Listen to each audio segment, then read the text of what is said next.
Welcome to Not Milk Never Milk. Subscribe if you're lactose intolerant. In this video, I will show how to make an omelet cheese sandwich. First, gather your ingredients. You'll need 2 or 3 large eggs, 2 slices of your favorite bread, and 1 or 2 slices of cheese. Don't forget butter or oil for the pan, plus a pinch of salt and pepper for seasoning. Make sure you have a non-stick pan and a spatula ready to go. This simple preparation sets you up for a delicious meal. Now, let's cook the omelet.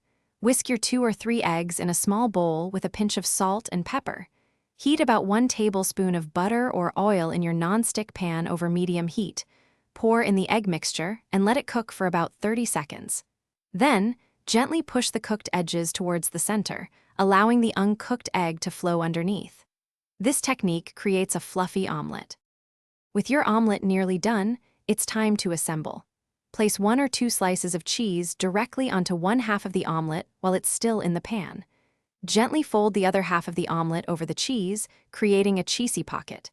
Now, place 1 slice of bread right on top of the folded omelet. Carefully slide the omelet and bread out of the pan and set it aside for a moment. Finally, let's toast our sandwich to perfection.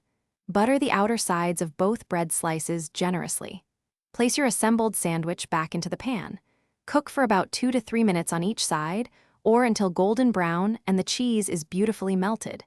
Gently press down with your spatula to ensure even toasting.